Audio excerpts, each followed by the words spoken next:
All right, so today I'm going to show you guys how I use Excel. Just ignore the pile of books over there. You'll see what that's about next week. So this is going to be specifically for MCAT, but honestly, it works for everything. I'm going to show you how to use Excel to track your progress every single step of the way. Number one, so you're tracking your textbooks. Then also I recommend if you have practice exams, so if you can find past exams for whatever class you're using, or in my case for the MCAT, I have a whole bunch of practice exams like full lengths, which I've been going through. Another tab you want to have is your study log.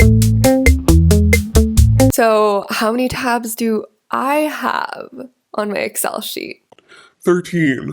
Yeah, 13. My tabs are study log, study planning, exam cracker in lecture questions, Kaplan chapter tests, exam cracker 30-minute test, 101 MCAT cars passages, Jack Weston cars, Khan Academy, AMC question pack, AMC section bank, full lengths, raw 2%, and Kaplan diagnostics. That was the Kaplan diagnostic exam that I had taken. The other one, raw 2%, was where I was calculating what the raw percent correct would be, like what would that correspond to in terms of MCAT scoring, because MCAT scoring is normalized, so it's not your actual percent.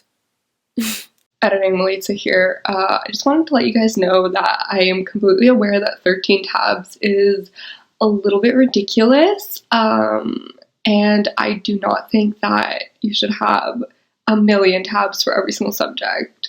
This is just super in-depth because the MCAT is the only thing I'm studying this summer.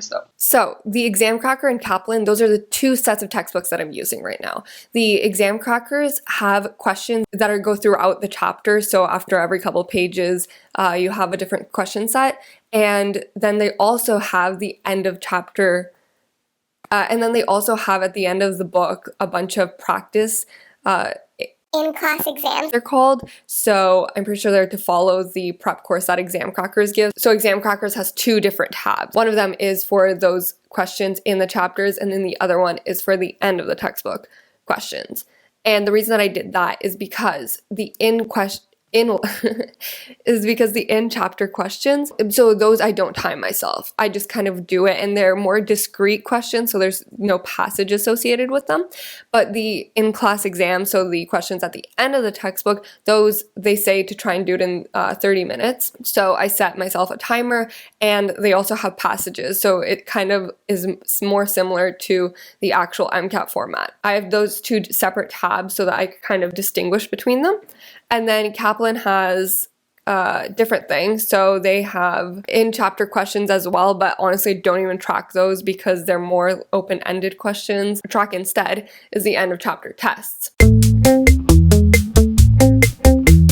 All right, so now you got all your resources down, and now you're like, well, what do I need to track though? Here's the things that I've been tracking. And also this changes all the time. So I'll start tracking something and go like, oh wait, I also need to track this in this section. You know? So it's constantly changing. These are just really some loose guidelines just to see what works for you. So different things that I recommend you track: how many times you reviewed each section, your raw percent score, the date on which you did whatever practice exam, and why you made the mistakes that you did.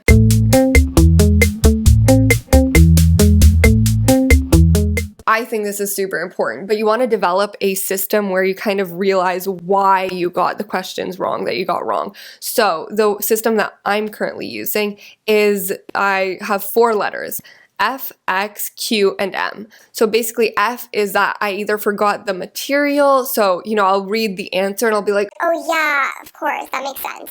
As for X, X is personally, I think, the absolute worst one, because it is that you misread the question or the answer.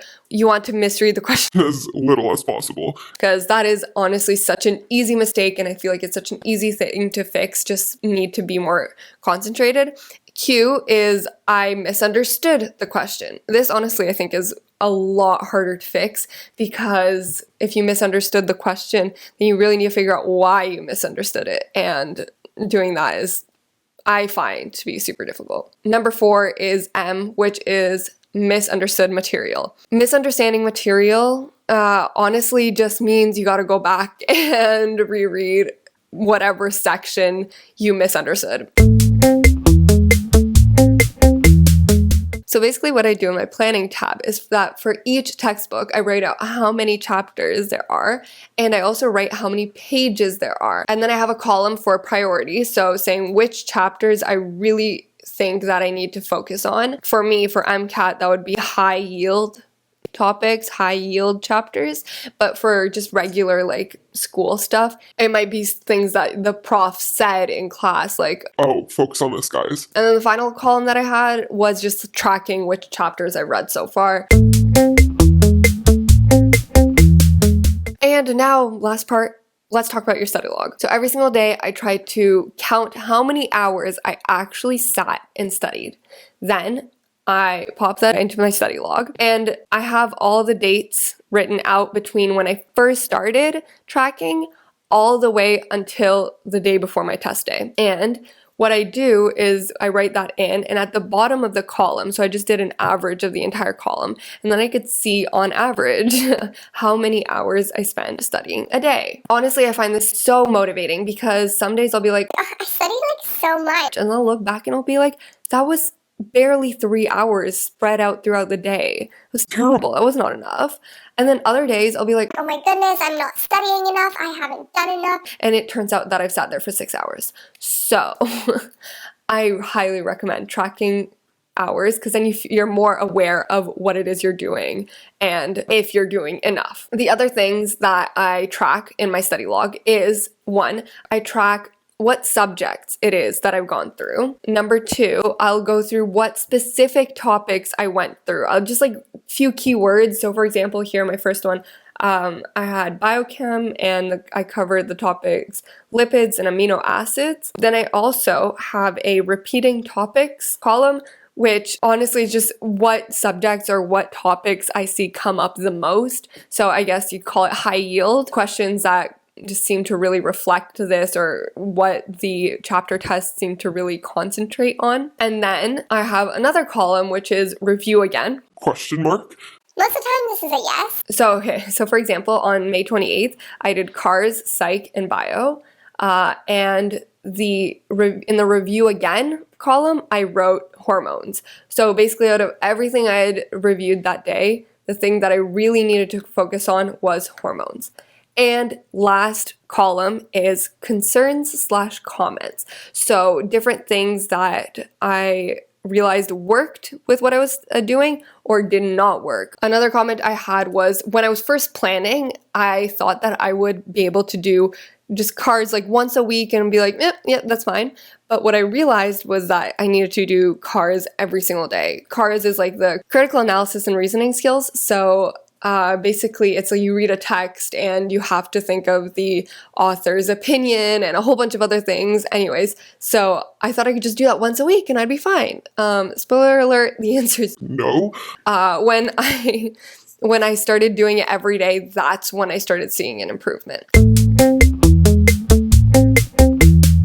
Anyways, that was my super long-winded explanation of how I use Excel.